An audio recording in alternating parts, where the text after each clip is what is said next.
नमस्ते दोस्तों। साहित्यिक कहानी की श्रृंखला को आगे बढ़ाते हुए आज सुनते हैं बिमल मित्र जी की लिखी कहानी मर्जी खुदा की। तो चलिए बिना विलंब किए कहानी को शुरू करते हैं।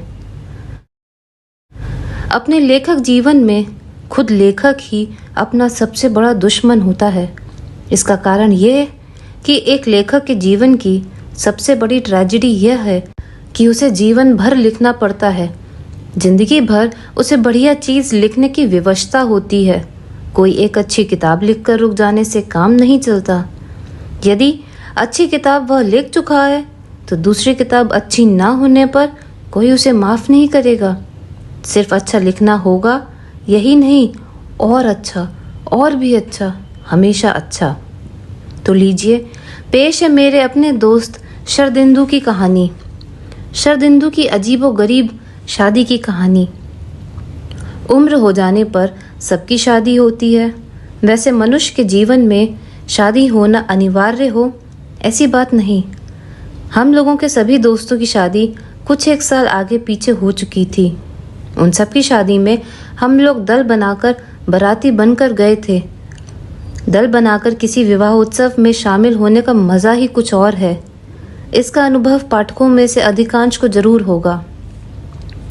लेकिन सिर्फ शरदिंदु की शादी को लेकर जो मुसीबत आ खड़ी हुई थी, वैसी मुसीबत शायद मानव इतिहास में कभी नहीं आई होगी।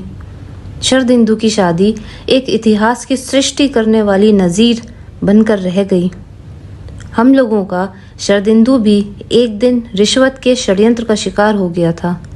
किस्सा शुरू से ही बयान करना बेहतर होगा। शरदिंदु हमारे दल में होते हुए भी हमारे दल से अलग था। हम लोगों की तरह उसके पास पैतृक संपत्ति या जमीन जायदाद कुछ भी नहीं थी। ना ही उसके साथ कुल गौरव की कोई कहानी जुड़ी हुई थी। दुनिया में उसका अगर कोई था तो थी सिर्फ एक बूढ़ी विधवा माँ। हम लोगों में से सभी किसी न किसी सिफारिश की बदौलत कोई न कोई नौकरी हासिल कर चुके हैं। लेकिन शरदिंदु को नौकरी कौन देता? शरदिंदु को अगर कोई भरोसा था तो सिर्फ कुछ एक ट्यूशन्स का। दिन रात घोर परिश्रम करके वो जो कुछ थोड़े से रुपए कमा पाता, उन्हीं से दोनों प्राणियों की गुजर बसर होती थी। शरदिंदु की विधवा माँ हम लोगों को देखते ही कह उठती, बेटे, क्या तुम लोग शरदिंदु के लिए भी एक नौकरी नहीं ढूंढ सकते? मानो हम लोगों के लिए नौकरी ढूंढ पाना चुटकियों का खेल था। या फिर नौकरी नहीं मिलती तो उसकी शादी ही करा दो। बहुधा ऐसा भी होता है कि किसी किसी की किस्मत शादी के बाद पलट जाती है। शादी भी तो नहीं होती शरदिंदु की, लेकिन शरदिंदु जैसे बेकार लड़के के साथ अपनी लड़की का ब्याह भला कौन करता? शरदिंदु की माँ कहती, लेकिन दुनिया में बिना माँ बाप की ऐसी लड़कियां भी तो हैं जिनकी शादी में दान दहेज देने को कुछ भी नहीं होता। देने को अगर कुछ होता है तो सिर्फ कन्या कलश। मैं भला और कितने दिनों तक जिंदा रहूंगी? मेरी भी तो उम्र काफ़ी हो चली है। क्या बहू का मुंह देखे बिना ही मर जाऊंगी? शरदिंदु की माँ की पीड़ा हम लोग समझते थे, लेकिन शरदिंदु को इस बात की रत्ती भर भी परवाह नहीं थी। वह हमेशा हंसते हंसते सारे दुखों का बोझ अपने कंधे पर उठाए घूमा करता। राज दरबार हो या शमशान, हर जगह वह प्रसन्न रहता। ना तो उसे किसी से कोई नाराज़गी थी और ना ही किसी से जलन, यानी जिसे कहते हैं सदाशिव। और ताज्जुब की बात यह है कि ऐसे ही सदाशिव की जिंदगी में ऐसी भारी मुसीबत पड़ने को थी। यह मुसीबत आई थी शादी के दिन ही, ठीक विवाह के मंडप में। हाँ, आखिरकार शरदिंदु की शादी तय हो गई थी। लड़की के माँ बाप मर चुके थे। लड़की अपने चाचा चाची के लिए भार स्वरूप थी। उस भार को कम करने के लिए चाचा चाची जी जान से जुटे हुए थे। अनेक वर्षों से भार बनी हुई लड़की को वे जिस किसी भी लड़के के हाथ सौंपकर पिंड छुड़ाना चाहते थे। इसका कारण था कि लड़की की उम्र दिनों दिन बढ़ती जा रही और वह अपने चाचा चाची के गले का कांटा बन चुकी थी। ठीक उस समय शरदिंदु जैसे बेरोजगार लड़के की भनक मिली और फिर कोई बातचीत नहीं। वर पक्ष और कन्या पक्ष दोनों ही राजी हो गए। पंचांग देखकर शादी की लग्न, दिन और तारीख तय किए गए। नज़दीकी रिश्तेदारों तक निमंत्रण पत्र भी पहुंच गए। उसके बाद यथा समय शरदिंदु दूल्हे के वेश में लड़की वालों के घर पहुंचा। उत्सव करीब करीब समाप्ति पर था। स्वागत सत्कार और खिलाने पिलाने की व्यवस्था में कोई त्रुटि नहीं थी। नाई, पुरोहित और आमंत्रित अतिथि सभी हाजिर थे। शरदिंदु को एक पीढ़े के ऊपर खड़ा करना पड़ा और उसके बाद कन्या को दूसरे पीढ़े पर बिठाकर दूल्हे के चारों तरफ 7 बार परिक्रमा कराई गई और उसके बाद ही शुभ दृष्टि की रस्म पूरी हुई और बस इसके बाद ही संप्रदान होने वाला था। बीच में खड़े पुरोहित जी संप्रदान का मंत्र पढ़ने ही जा रहे थे कि इसी समय एक अप्रत्याशित बाधा आ पड़ी। चारों तरफ शोरगुल मचने लगा। क्या हुआ? क्या बात है? इतना गोलमाल क्यों हो रहा है? बारातियों ने देखा कि अचानक शादी घर के सामने एक बड़ी इंपोर्टेड गाड़ी आकर खड़ी हुई। उस गाड़ी से उतरकर एक संभ्रांत वृद्ध महिला चली आई। उस महिला ने सफ़ेद रंग की कीमती साड़ी और रेशमी शमीज पहन रखी थी। गाड़ी से उतरते ही उसने जिसे अपने सामने पाया उसी से पूछा, क्या यही यतीन्द्र कुमार सरकार का मकान है? क्या इसी मकान का पता है 3/1 दर्जीपाड़ा लेन? उस आदमी ने कहा, हाँ। उनकी भतीजी देवयानी क्या यहीं रहती है? उस आदमी ने कहा, हाँ। उस महिला ने फिर सवाल किया, यतीन बाबू कहाँ है? क्या आप उन्हें एक बार बुला देंगे? उस आदमी ने कहा, वे तो इस समय बेहद व्यस्त हैं। शादी में वह संप्रदान की तैयारी कर रहे हैं। संप्रदान? कैसा संप्रदान? किसकी शादी हो रही है? उनकी भतीजी देवयानी की। देवयानी की? जी हाँ, आज देवयानी की शादी है। क्या आप देख नहीं रही कितने लोग इकट्ठे हैं यहाँ? दूल्हा भी आ गया है। बस अब संप्रदान होने ही वाला है। उस महिला ने कहा, नहीं, यह शादी नहीं होगी। मैं ये शादी नहीं होने दूंगी, किसी भी कीमत पर नहीं। यह कहकर उन्होंने पुकारा, कालिदास! अरे ओ कालिदास! कालिदास नाम के आदमी के आते ही उस महिला ने कहा, घटक और पुरोहित जी को तुरंत बुलाओ। पुरोहित के आते ही उन्होंने पूछा, पंडित जी, आज शादी का लग्न कब तक है? माँ जी, शाम 6 बजे से रात 11 बजे तक है। उस महिला ने कहा, ठीक है। उसके बाद बाहर खड़ी एक जीप की तरफ इशारा करते हुए उस महिला ने कहा, कालिदास, पुलिस वालों को कहो कि वे मुन्ने बाबू को यहाँ ले आए। बस कहने भर की देर थी। 7-8 राइफलधारी पुलिस कांस्टेबल एक नौजवान को घेर कर घर के भीतर ले आए।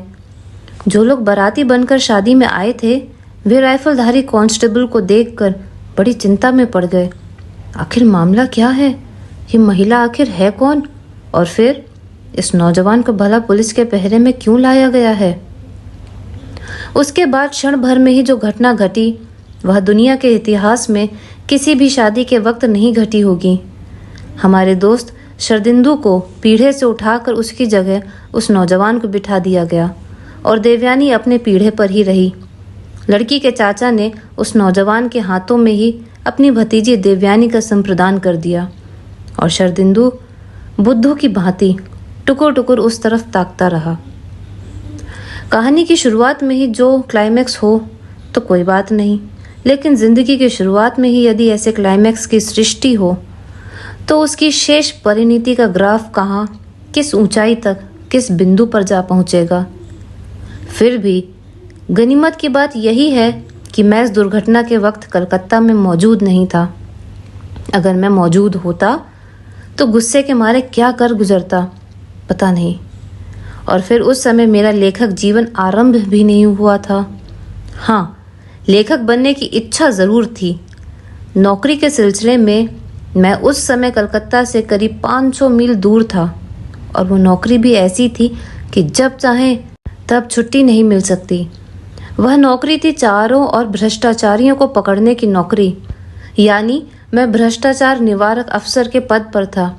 रिश्वत की लेन देन का जो कारोबार इन दिनों भारत में फल फूल रहा है उसकी इन दिनों शुरुआत हुई थी। उन दिनों हम लोगों के ऑफिस के सर्वोच्च अधिकारी थे दिल्ली के inspector general of police CBI mister Kuldeep Arora, और मैं उस समय था महज एक मामूली सेक्शन ऑफिसर। मेरी आंख खराब हो जाने के कारण मैं डेप्यूटेशन पर रेलवे से उस दफ्तर में चला गया था और मेरा हेडक्वार्टर बिलासपुर में था, यानी जबलपुर से 250 मील दूर बिलासपुर में मेरा हेडक्वार्टर था।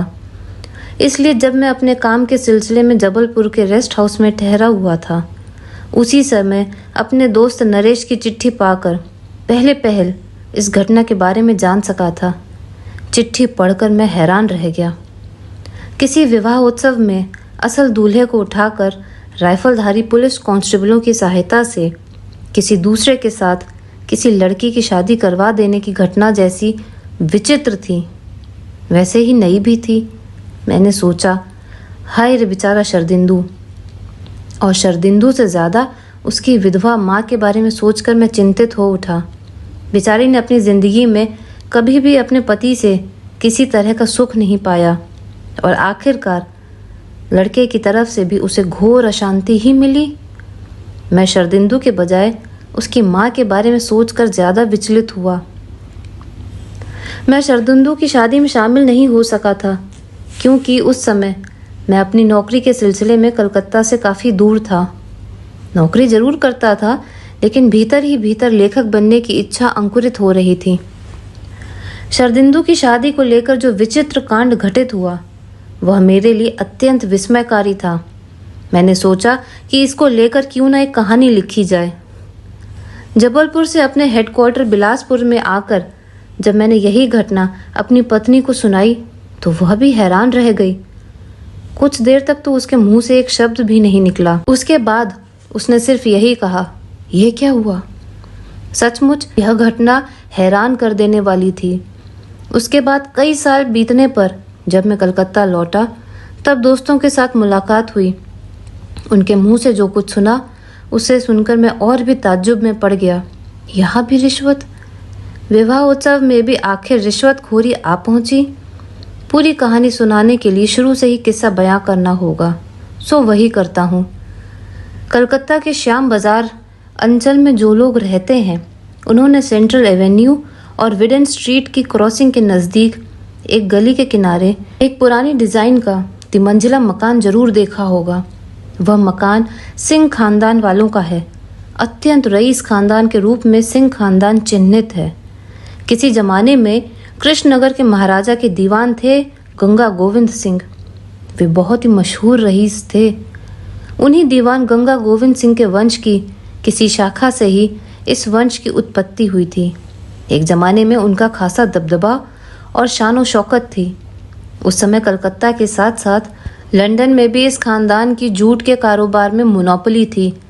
पूरे घर में जितने कमरे थे उनकी तुलना में घर में रहने वाले लोगों की संख्या कम थी, लेकिन नौकर चाकर, मुनीम गुमाश्ते और दूर के रिश्तेदारियों की संख्या कुल मिलाकर काफ़ी थी।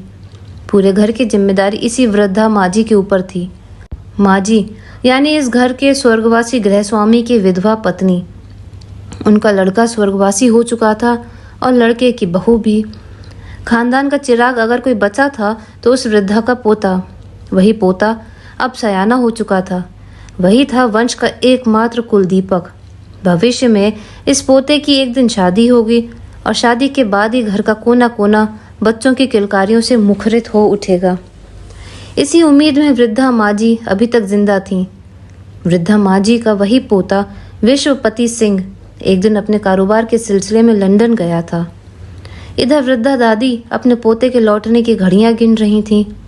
आखिर एक दिन पोता लंदन से लौटा जरूर, लेकिन साथ में अपनी मेम साहब बहू लेकर। बहू के आने के कुछ महीनों के भीतर ही उसी सिंह हवेली के सामने एक भयावह दुर्घटना घट गई। ऐसी दुर्घटना जिसकी किसी ने कल्पना तक नहीं की। संभवतः उस समय तक भली भांति पौ भी नहीं फटी थी। सारे इलाके में अंधेरे का साम्राज्य छाया हुआ था। पहले पहल किसी ने उसको देखा था, पुलिस इसका पता भी नहीं लगा पाई। सिंह हवेली के ठीक सामने एक बहू की लाश पड़ी हुई थी। कब वह लाश रास्ते पर फेंकी गई, किसने लाश फेंकी, इसके बारे में किसी को भी पता ना था। लेकिन एक बात के बारे में सब सहमत थे कि वह लाश किसी और की नहीं, सिंह परिवार की बहू की थी। सिंह परिवार की बहू यानी विश्वपति सिंह की विलायती पत्नी। पुलिस ने आकर पूछा, इस महिला का क्या नाम है? कोई भी नाम बता नहीं पाया। सभी उसे सिंह परिवार की बहू के रूप में जानते थे। बहुतेरे लोगों ने सिंह परिवार के बेटे और बहू को कार में बैठकर जाते देखा था। फिर उसकी शादी कलकत्ता में तो हुई नहीं थी। पुलिस ने पूछा, कहाँ हुई थी शादी? विलायत में। सिंह परिवार का लड़का कारोबार के सिलसिले में विलायत गया था और लौटते वक्त उसी लड़की को ब्याह लाया। सुना है कि बहू दोगली है। बहू दोगली है? इसका मतलब यही कि बहू के पिता बंगाली हैं और माँ मेम साहब। पुलिस ने सिर्फ मोहल्ले के लोगों की बात नहीं सुनी, बल्कि घर के नौकर चाकर, रसोइये, मैनेजर और अन्य रिश्तेदारों के बयान भी दर्ज कर लिए। आसानी से कोई भी मुंह खोलना नहीं चाहता था। कुछ भी कहने से सभी लोग डर रहे थे। हो सकता है कि मुंह से कोई ऐसी वैसी बात निकल जाए। ऐसा होने से एक तरफ पुलिस से सजा मिलने का डर था, तो दूसरी तरफ नौकरी से हाथ धो बैठने की आशंका भी। माँ जी ही घर की मालकिन थी। ऐसा कुछ भी कहना ठीक नहीं जिससे माँ जी का कोप भाजन बनना पड़े। पुलिस माँ जी और विश्वपति को गिरफ्तार करके थाने में ले गई। उसके बाद जब यह खबर अखबारों में प्रथम पृष्ठ पर सुर्खियों के साथ छापी गई, तो देखते ही देखते हर जगह लोग इसी हत्याकांड की चर्चा करने लगे। सबकी जुबान पर इसी हत्याकांड की बात थी। फिर उस जमाने में आज की तरह सारे देश में बहुओं की हत्या करने की सरगर्मी नहीं थी। इसीलिए यह समाचार लोगों के लिए और भी ज़्यादा दिलचस्प था। बड़े लोगों के घर का कच्चा चिट्ठा गरीब लोगों के किस्सों की तुलना में अधिक रोचक होता है। इसलिए जिनके पास समय ज़्यादा था और काम की व्यस्तता कम थी, उनके मनोविनोद के लिए एक मज़ेदार मसाला जुट गया। निचली अदालत में लगातार मुकदमे की सुनवाई चलने लगी। जैसे जैसे दिन बीतते गए, मज़ा और भी बढ़ता गया। बेकार के स्त्री पुरुषों का जमघट कोर्ट में लगने लगा। कुछ दिन के बाद माँ जी को रिहाई मिल गई। उनके विरुद्ध कोई ठोस सबूत नहीं पाया गया, लेकिन विश्वपति सिंह को नहीं छोड़ा गया। उसे जमानत तक नहीं मिली। उसी के विरुद्ध गंभीरतम अभियोग थे। गवाहों की जिरह के समय बात साफ हो गई कि विश्वपति और बहू रानी के बीच रोज ही झगड़ा हुआ करता। सरकारी पक्ष में standing council mister A.K. Basu ने जब जिरह शुरू की, तब सभी गवाहों ने विश्वपति के विरुद्ध ही अपने विचार व्यक्त किए। Mister A.K. बासु ने घर के रसोइये से पूछा, क्या तुमने कभी भी मुजरिम को नशे की हालत में देखा है? रसोइये ने जवाब दिया, हाँ हुजूर, कभी कभी उन्हें नशे की हालत में देखा है। कभी कभी या हर रोज? ठीक ठीक सोच कर बताओ। हाँ, हर रोज देखा है। मेरी तरफ क्या देख रहे हो? हुजूर की तरफ देखते हुए बोलो। रसोइया, नौकर चाकर, मैनेजर सभी स्टैंडिंग काउंसिल की जिरह से घबरा गए। घबरा कर वे सच्ची बातें उगल गए। फैक्ट्री से विश्वपति सिंह नशे में धुत होकर घर लौटते और काफ़ी रात बीतने तक मियाँ बीवी में झगड़ा हुआ करता था। उसके बाद बहू रानी अपनी गाड़ी लेकर घर के बाहर निकल जाया करती। लगभग सभी गवाहों ने ऐसा ही कहा। Mister A.K. बासु ने उस ड्राइवर से भी जिरह की जो बहू रानी को लेकर जाया करता था। तुम्हारा नाम क्या है? महेश। तुम सिंह हवेली में कब से काम कर रहे हो? 8 महीनों से। उसी दिन से जिस दिन साहब विलायत से शादी करके लौटे थे। क्या तुम्हें याद है कि बहू रानी को लेकर तुम कहाँ कहाँ जाया करते थे? जी हाँ, कभी होटल में तो कभी कभी न्यू मार्केट में। होटल में जाकर बहू रानी क्या करती थी? हुजूर, ये मैं कैसे बता सकता हूँ, मैं तो गाड़ी में बैठा रहता था। लौटते वक्त क्या बहू रानी के मुंह से किसी तरह की बू निकलती थी? नहीं हुजूर, बिल्कुल नहीं। बू नहीं निकलती थी? क्या तुम ठीक कह रहे हो? जो कहोगे ठीक सोच समझ कर कहोगे। झूठ बोलने पर तुम्हें कड़ी सज़ा भी मिल सकती है। ठीक ठीक बताओ, बहू रानी के मुंह से बू निकलती थी या नहीं? हाँ हुजूर, निकलती थी। किस चीज़ की बू? शराब की? ये मैं नहीं जानता हुजूर। Mister A.K. बासु ने फिर धमकी देते हुए कहा, मेरी तरफ क्या देख रहे हो? मैं कौन होता हूँ? हुजूर की तरफ देखते हुए जवाब दो। क्या तुम शराब की बू नहीं पहचानते? क्या तुमने कभी शराब नहीं पी? महेश ने घबरा कर जवाब दिया, हाँ हुजूर, पी है। तो फिर इतनी देर मस्खरी क्या कर रहे थे? ठीक ठीक बताओ, बहू रानी के मुंह से शराब की बू निकलती थी या नहीं? हाँ हुजूर, निकलती थी।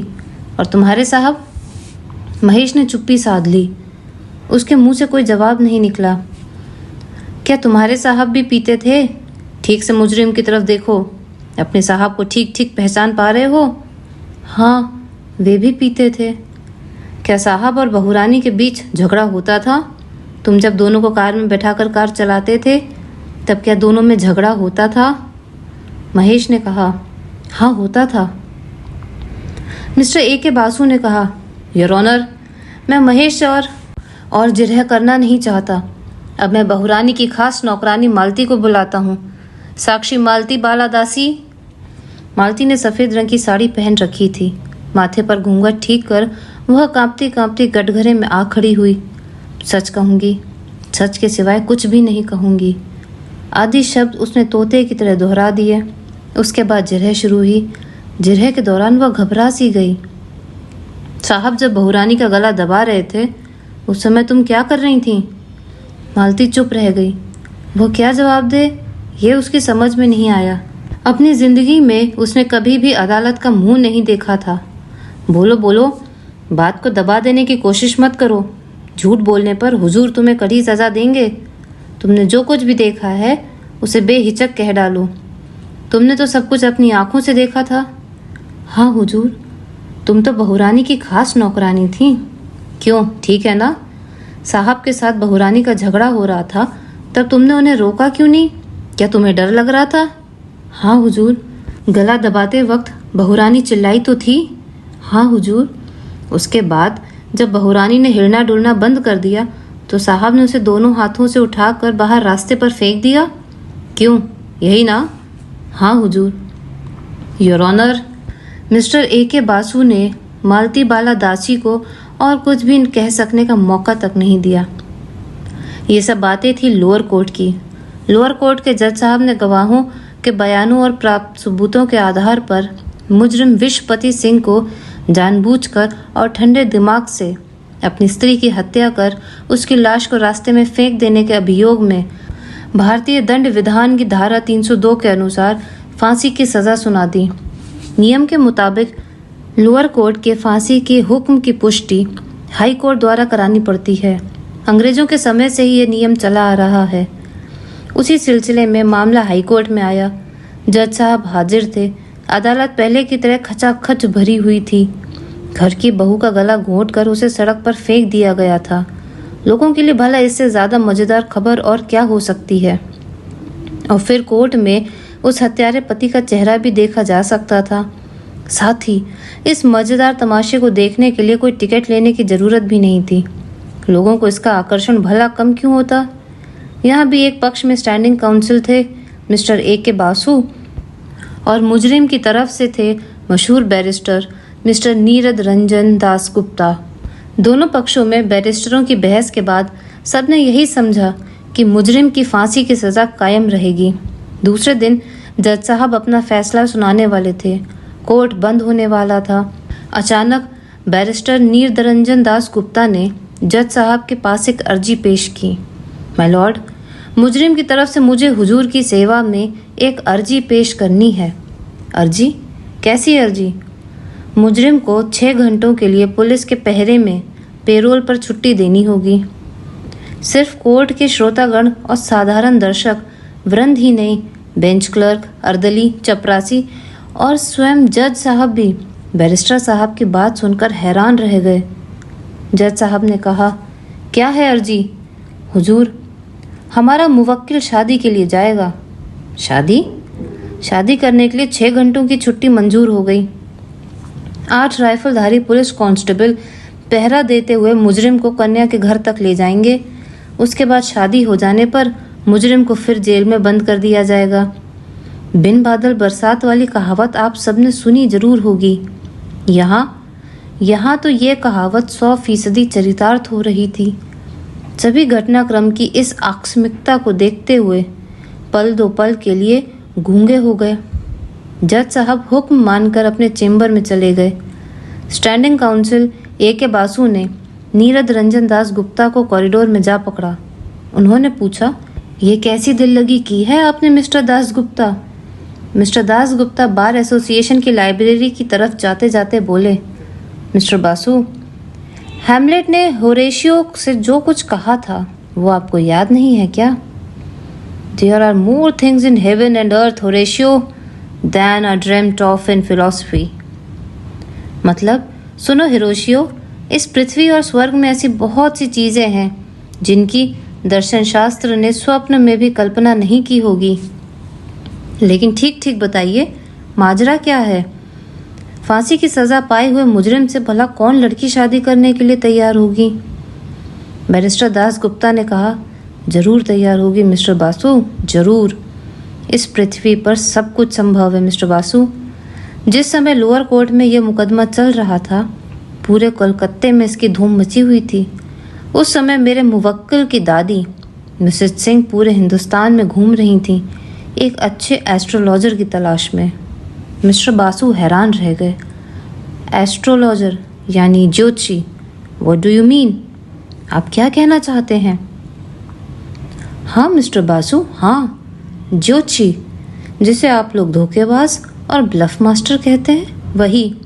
इतने दिनों में मिसेस सिंह ज्योतिषियों के पीछे 5 लाख रुपए खर्च कर चुकी हैं। और भी कितने रुपए खर्च हो जाएंगे इसका कोई हिसाब नहीं। जितने भी रुपए खर्च होने दीजिए। एक ऐसा ज्योतिषी चाहिए जो किसी एक ऐसी लड़की की कुंडली बता सके जिसकी किस्मत में वैधव्य का दुख नहीं लिखा हुआ है। मिस्टर बासु बैरिस्टर दास गुप्ता की दूरदर्शिता देखकर हैरान रह गए। हाँ, बात तो सही ही थी। विश्वपति सिंह वंश के एकमात्र उत्तराधिकारी और एकमात्र कुलदीपक थे। एक समय के कृष्णनगर के महाराज के दीवान गंगा गोविंद सिंह की एक शाखा के वंशधर इसी सेंट्रल एवेन्यू और विडसे स्ट्रीट के मोड़ की गली के भीतर वाले मकान के एकमात्र मालिक थे। उसे ही फांसी हो गई तो फिर बचेगा क्या? उसकी जिंदगी बड़ी है या रुपए? यह सलाह दी थी हाई कोर्ट के मशहूर बैरिस्टर, क्रिमिनल लॉ के विशेषज्ञ मिस्टर दास गुप्ता ने। जब उन्होंने देखा कि मृत्यु दंड किसी भी तरह रोका नहीं जा सकता, तब उन्होंने एक दिन मिसेस सिंह को एक परामर्श दिया। उन्होंने पूछा, माँ जी, क्या आप ज्योतिष शास्त्र में विश्वास करती हैं? माँ जी ने कहा, क्यों? आप ऐसी बातें क्यों पूछ रहे हैं? आपके एकमात्र वंशधर को अब दुनिया की कोई ताकत बचा नहीं सकती। विश्वपति को फांसी होकर रहेगी। अगर उसे फांसी होकर ही रहेगी तो भला मैंने आपको यह ब्रीफ दिया क्यों है? मैंने सुना है कि आप criminal law Calcutta high court के सबसे योग्य बैरिस्टर हैं। सबसे योग्य बैरिस्टर हूँ कि नहीं इस बात को तो छोड़ दीजिए। मैं भगवान तो नहीं हूँ, और जिस तरह के सबूत और साक्ष्य हैं उनसे तो यह प्रमाणित हो चुका है कि आपके पोते ने अपने हाथों से अपनी पत्नी को गला घोंट कर मार डाला और उसकी लाश सड़क पर फेंक दी। माँ जी ने कहा, सो हमारी बहू जैसी थी। उसकी गर्दन मेरे पोते ने छुरी से रेत रेत कर काट नहीं डाली, वही काफ़ी है। मुन्ना दूध पिला पिला कर घर में एक नागिन को पाल रहा था। ये सब बातें आपने मुझसे तो कह दी सो कह दी, लेकिन और किसी के सामने ये बातें भूलकर मत कहिएगा। वैसा करना हमारे ही हित के खिलाफ होगा। और अब मैं जो कुछ कहता हूँ वह कर सकें तो कीजिए। उसके बाद माँ जी का भारत भ्रमण शुरू हुआ। आज पंजाब के जलंधर में है तो कल गुजरावाला में, उसके बाद वहाँ से सीधा बनारस, फिर नवद्वीप के कलकत्ते के नज़दीक ही है। उससे भी ज़्यादा नज़दीक है यहाँ का भाटपाड़ा। आखिर ज्योतिषी कहाँ नहीं है? किसी ज्योतिष की दक्षिणा 500 रुपये है तो किसी ज्योतिषी की दक्षिणा है हर एक सवाल के पीछे 1000 रुपये। गरज का मोल होता है भाई। इसीलिए पहले ही कह चुका हूँ कि पोते की ज़िंदगी बड़ी है या रुपए। रुपए जाएं जहन्नुम में। फैक्ट्री के कर्मचारी भूखे मरें तो मरें, सबसे ज़्यादा ज़रूरी है पोते की ज़िंदगी। और क्या ज्योतिषी भी एक है? हजारों हजार हैं। लाखों लाख ज्योतिषी सारे भारतवर्ष में फैले हुए हैं। उत्तर भारत के ज्योतिषियों का मत कुछ होता है तो दक्षिण भारत के ज्योतिषियों का मत कुछ और। किसी एक ज्योतिषी के साथ दूसरे का मत नहीं मिलता। एक तरफ थी वराह मिहिर की वृहत संहिता और था वृहत जातक, तथा वराह मिहिर के लड़के पृथुयंश का ग्रंथ होरासार, और दूसरी तरफ था गुणाकार द्वारा लिखित होराम करंद। आखिर किस पर विश्वास किया जाए? महादेव द्वारा लिखित जातक तत्व और वैद्यनाथ रचित जातक पारिजात एक तरफ थे तो दूसरी तरफ थे उससे विपरीत विचार वाले ग्रंथ।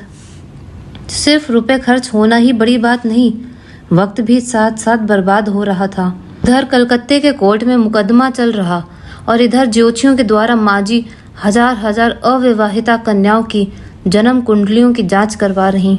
किस लड़की की किस्मत में वैधव्य का योग नहीं, इस पर विचार करने में बड़े बड़े ज्योतिषियों का दिमाग भी चकरा जा रहा।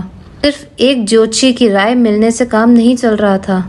वह ज्योतिषी जो कुछ कहता, दूसरा ज्योतिषी उसका उलट कहता। इसलिए यह जरूरी था कि उनके बीच समन्वय भी हो।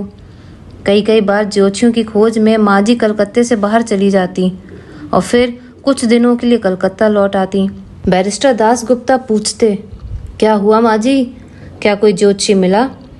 माँ जी बेहद थकी हारी होती, कहती, नहीं, अभी भी कोई ठीक ठीक कुछ कह नहीं पा रहा। कुंडली मिल रही है लेकिन लड़की नहीं मिल रही। देखा जाए क्या होता है। अभी भी मैंने कोशिश छोड़ी नहीं है। नहीं, कोशिश छोड़िएगा भी नहीं, लेकिन हाथ में अब ज़्यादा वक्त नहीं है। कुछ दिनों के बीच में यह केस हाईकोर्ट में चला जाएगा। इसी बीच आपको जो कुछ भी करना है वही करना होगा, नहीं तो सर्वनाश ही हो जाएगा। आखिरकार एक लड़की की जन्म कुंडली मिली। लड़की की कुंडली में सप्तम पति खूब ही अच्छी तरह तुंगी था और चंद्रमा भी सप्तम पति की तरफ दृष्टिपात कर रहा था। भाटपाड़ा के ही एक ज्योतिषी ने कहा, इस कन्या के माँ बाप जिंदा नहीं हैं। लड़की अपने चाचा चाची के लिए बोझ बनी हुई है। 1 साल पहले इस लड़की के चाचा जी मेरे पास ये जन्म कुंडली लेकर आए थे। लड़की की शादी हो चुकी है या नहीं वह मैं नहीं जानता, फिर भी उनका पता ठिकाना मेरे पास लिखा हुआ है। आप पता लिख लीजिए। लड़की का नाम है देवयानी सरकार और उसके चाचा जी का नाम है यतीन्द्रनाथ सरकार। पता है 3/1 दर्जीपाड़ा लेन। और अब 1 मिनट का भी वक्त बर्बाद किए बिना दूसरे ही दिन मामला हाईकोर्ट में चला जाएगा। माँ जी ने कालिदास को 3/1 दर्जीपाड़ा लेन के पते पर झटपट दौड़ाया। कालिदास ने वहाँ से लौटकर खबर दी, माँ जी कल उस लड़की की शादी होने वाली है। सब कुछ ठीक हो गया है। निमंत्रण पत्र भी छपवा कर भेजे जा चुके हैं। माँ जी ने कहा, जाओ पुरोहित जी को बुलाओ। तो पुरोहित जी के आते ही माँ जी ने कहा, पंडित जी पंचांग देखकर जरा बताइए तो कल की शादी की लग्न कितने से कितने बजे तक है। पंचांग देखकर पुरोहित जी ने कहा, संध्या 6:30 बजे से रात के 11 बजे तक लग्न है। क्यों, क्या बात है माँ जी, किसकी शादी है? पुरोहित जी के बात का जवाब दिए बगैर माँ जी तुरंत गाड़ी में बैठकर घर के बाहर चली गईं। बैरिस्टर दास गुप्ता के घर में जाकर उन्होंने उनसे एकांत में कहा, लड़की मिल गई है। उस लड़की के भाग्य में वैधव्य योग नहीं है। भाटपाड़ा के ही एक ज्योतिषी से खबर मिली है। लड़की वाले दर्जीपाड़ा लेन में रहते हैं। सारी खोज खबर मैं ले चुकी हूँ, लेकिन उस लड़की की शादी कल गोधूली लग्न में होने वाली है। निमंत्रण पत्र भी भेजे जा चुके हैं। मिस्टर दास गुप्ता ने कहा, उस शादी को किसी भी तरह रुकवाइए। कल दोपहर को कोर्ट में हम लोगों के केस की सुनवाई होगी। मैं जज साहब से दरख्वास्त करूंगा कि मेरे मुवक्किल को 6 घंटों के लिए पेरोल पर छोड़ दिया जाए। माँ जी ने पूछा, क्या जज साहब पेरोल पर छुट्टी देंगे? बैरिस्टर दास गुप्ता ने कहा, छुट्टी क्यों नहीं देंगे? इसकी प्रेसिडेंट है, नज़ीर है। 8 पुलिस कांस्टेबल राइफल लेकर मुजरिम को घेर कर रखेंगे। इसमें भला जज साहब को क्या आपत्ति हो सकती है? बस एक ही बात है, सुहाग रात नहीं होगी और आपको किसी तरह का भोज देने का मौका नहीं मिलेगा। माँ जी ने कहा, सो ना हो तो ना सही, किसी तरह शादी हो तो जान बचे। मैं तो पहले ही कह चुका हूँ कि लेखक का जीवन बड़ी मुसीबत का जीवन होता है। ये भी कह चुका हूँ कि जिसके जीवन का ग्राफ शुरू में ही इतनी ऊंचाई तक पहुँच गया, उसकी शेष परिणति क्या होगी।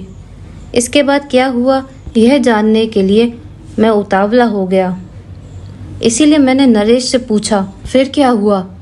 कितने सालों के बाद मैं कलकत्ता आया था। उन दिनों मैं एक ऐसी नौकरी कर रहा था जिसकी वजह से मुझे कलकत्ता आने का मौका कम मिलता। कलकत्ते के बारे में मुझे जो भी खबरें मिलती वे अपने मित्रों के मार्फत ही मिलती, लेकिन मेरे मन में सबसे ज़्यादा कौतूहल शरदिंदू की शादी के बारे में था।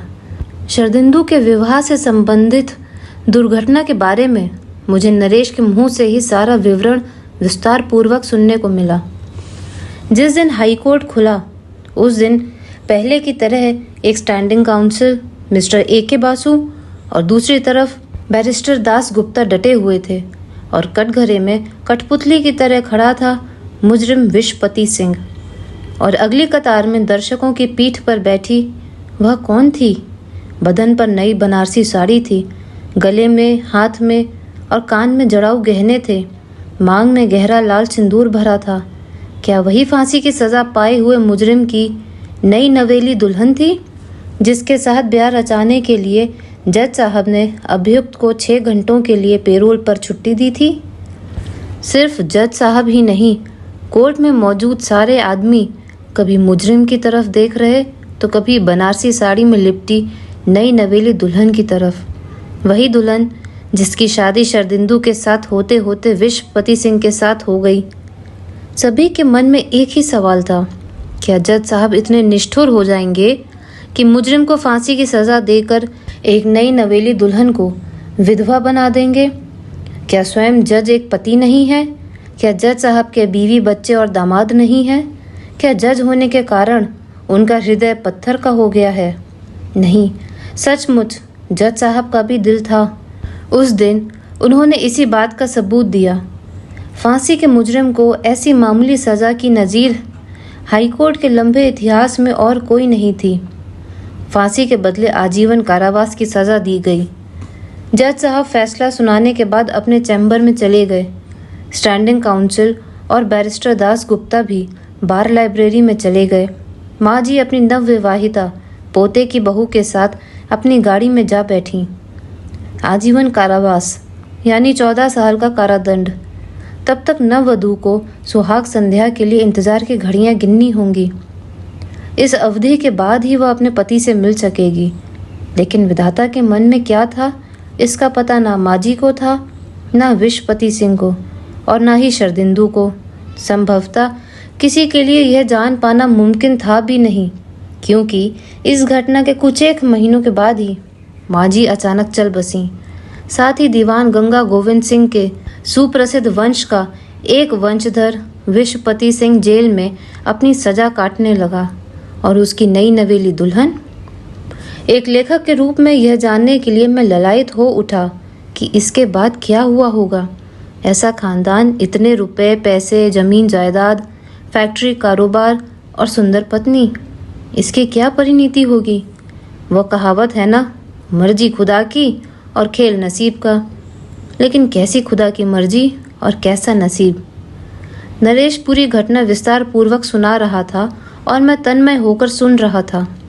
नरेश एक दिन अपने ऑफिस से घर लौटा ही था कि हठात दरवाजे पर दस्तक हुई। नरेश ने दरवाज़ा खोला। सामने शरदिंदू को देखते ही वह अवाक रह गया। नरेश ने कहा, अरे शरदिंदू, तू? शरदिंदू को देखकर नरेश हैरत में पड़ गया। उसे सहसा विश्वास ही नहीं हुआ कि वह उसका पहले वाला दोस्त शरदिंदू है। उसका रंग पहले की तुलना में अब काफ़ी साफ हो गया है। कहाँ वह बदसूरत और बदरंग शरदिंदू और कहाँ आज का यह सुंदर, सजीला और सलीकेदार शरदिंदू। यह कैसा जादू हो गया था? नरेश ने देखा कि घर के सामने एक नई गाड़ी खड़ी थी। नरेश ने पूछा, तू उसी गाड़ी में आया है? शरदिंदू ने कहा, हाँ। किसकी गाड़ी है ये? तो शरदिंदू ने जवाब दिया, मेरी ही है, मैंने ये गाड़ी खरीदी है।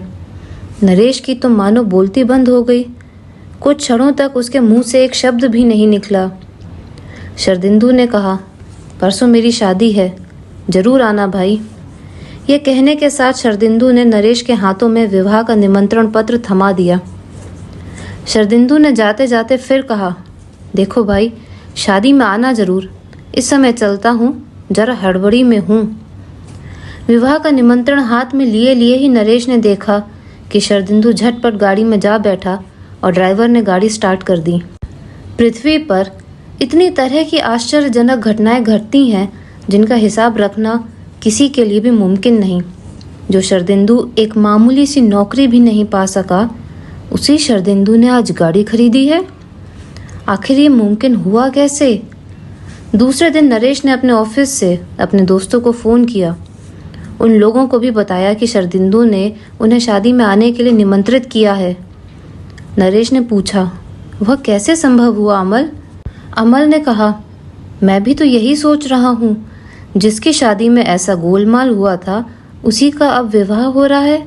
ये कैसे संभव हुआ, समझ में नहीं आता। नरेश ने पूछा, क्या शरदिंदु के साथ तुम्हारी कोई बातचीत हुई? अमल ने कहा, बातचीत भला होती भी कैसे? वो तो तूफान की तरह आया और शादी का कार्ड देकर चला गया।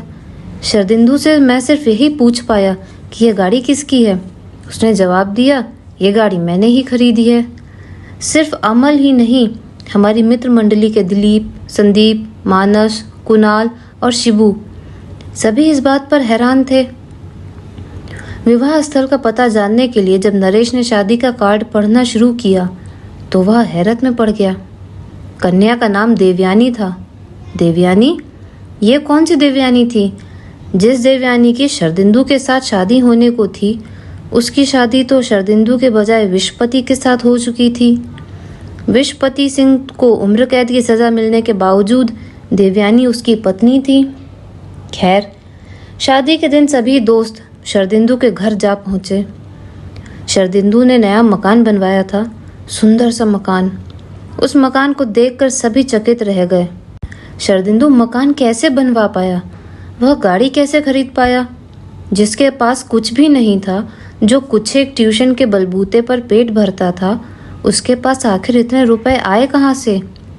नरेश, अमल, दिलीप, संदीप, मानस, कुणाल और शिबू सभी के सामने यही समस्या थी कि आखिर ये सब संभव हुआ कैसे। और यह सवाल भी सबको परेशान कर रहा था कि यह देवयानी कौन है जिसके साथ शरदिंदु की शादी होने जा रही है। शरदिंदु के घर में न जाने कहाँ से बहुत से रिश्तेदार भी जुट गए। शरदिंदु बेहद व्यस्त था। इस व्यस्तता के बीच शरदिंदु के साथ कुछ भी बातचीत नहीं हो सकी। शरदिंदु वर का वेश धारण कर कन्या के घर की तरफ रवाना हुआ। उसके दोस्त भी बाराती बनकर उसकी गाड़ी के पीछे पीछे दूसरी कार में चल पड़े। लड़की वालों के घर में भी भारी धूमधाम थी। पूरा घर रंग बिरंगी रोशनी से जगमगा रहा था। बारातियों का दिल खोलकर स्वागत किया गया। शहनाई का सुर सुनकर सभी अभिभूत हो रहे थे। दूल्हे शरदिंदु को एक कमरे में बैठाया गया। उसे घेर कर लड़कियां खड़ी थीं। वहां भी शरदिंदु के साथ उसके दोस्तों की कोई बातचीत नहीं हो पाई। उसके बाद कन्या पक्ष के लोग शरदिंदु को विवाह मंडप में ले गए। शरदिंदु को एक पीढ़े के ऊपर खड़ा करना पड़ा और दूसरे पीढ़े पर दुल्हन को बिठाकर 4 आदमियों ने उसे दूल्हे शरदिंदु के चारों ओर 7 बार घुमाया। 7 बार परिक्रमा पूरी होने के बाद ही शुभ दृष्टि का आयोजन हुआ। पुरोहित जी ने कहा, अब शुभ दृष्टि, बेटी देखो, वर की तरफ देखो। उसके बाद मैं नरेश के मुंह से सारा किस्सा सुन रहा था। मेरा कौतूहल उत्तरोत्तर और भी बढ़ता जा रहा। मैंने नरेश से पूछा, क्यों भाई, लड़की कैसी थी? नरेश ने कहा, अरे भाई, वही देवयानी सरकार, जिसके साथ एक दिन शरदिंदु की शादी होते होते रुक गई। वही देवयानी सरकार, जिसकी शादी शरदिंदु के बजाय विश्वपति सिंह के साथ हो गई। मैंने पूछा, ये कैसे हो सकता है? एक ही लड़की की शादी 2 व्यक्तियों के साथ कैसे हो सकती है? नरेश ने कहा, हम लोग भी तो इसी बात पर हैरान थे। जिस लड़की की किस्मत में ज्योतिषियों के अनुसार वैधव्य योग नहीं था, उस लड़की की शादी फिर शरदिंदु के साथ कैसे हुई? वो भला विधवा ही कैसे हुई? और शरदिंदु के साथ उसकी शादी भला क्यों कर हुई? कुछ देर रुककर नरेश ने फिर कहना शुरू किया। उसके बाद बहुतों से पूछताछ करने पर पता चला कि उसकी किस्मत में वैधव्य योग नहीं था। ये ठीक है, लेकिन विवाह विच्छेद, तलाक, विवाह विच्छेद का योग उसकी किस्मत में था या नहीं, इस बात पर ज्योतिषियों ने विचार नहीं किया। इसका प्रतिरोध भला क्या होता? जिस जमाने में ज्योतिष शास्त्र की रचना हुई, उस समय तो संभवतः विवाह विच्छेद का चलन था नहीं। उस समय विवाह विच्छेद का कोई कानून भी नहीं बना था, तो भला ज्योतिषी इसके बारे में क्या भविष्यवाणी करते। मैं विस्मित होकर नरेश के मुंह से ये हैरत अंगेज किस्सा सुन रहा था।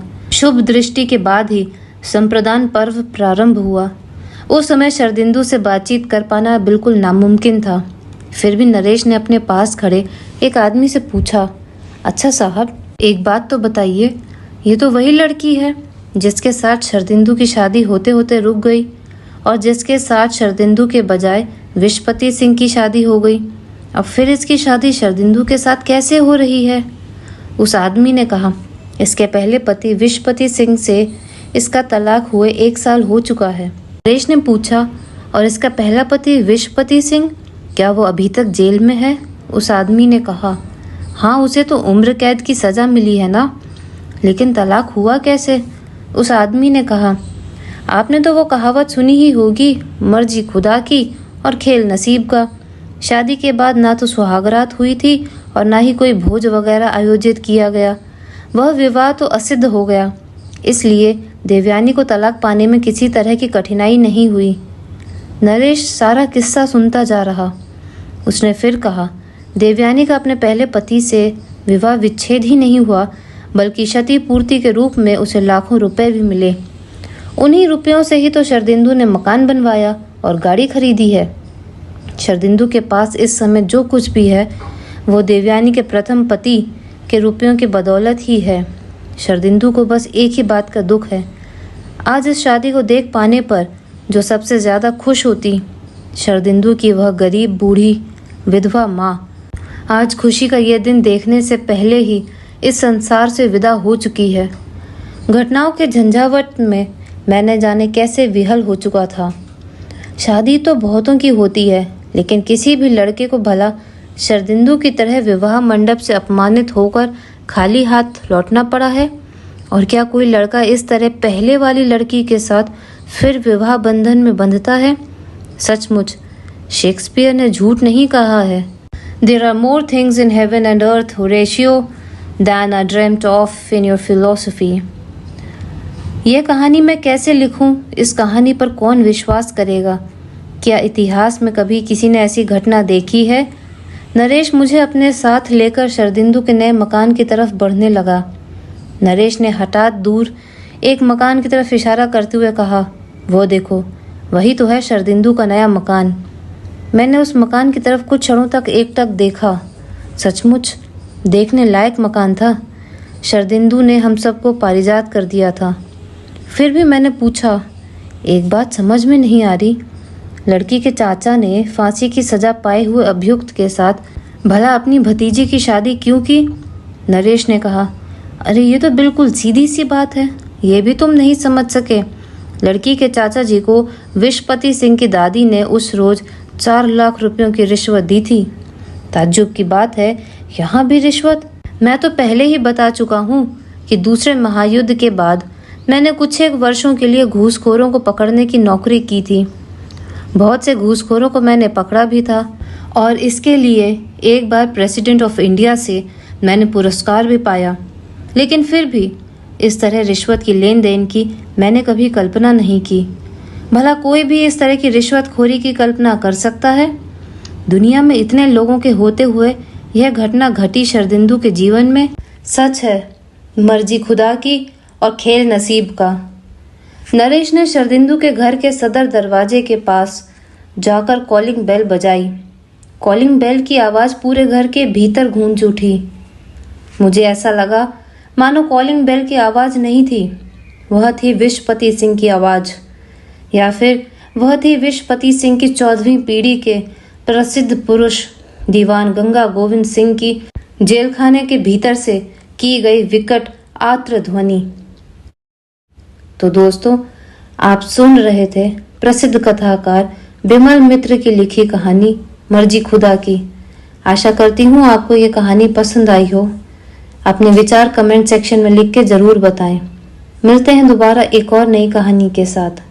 तब तक खुश रहिए, स्वस्थ रहिए।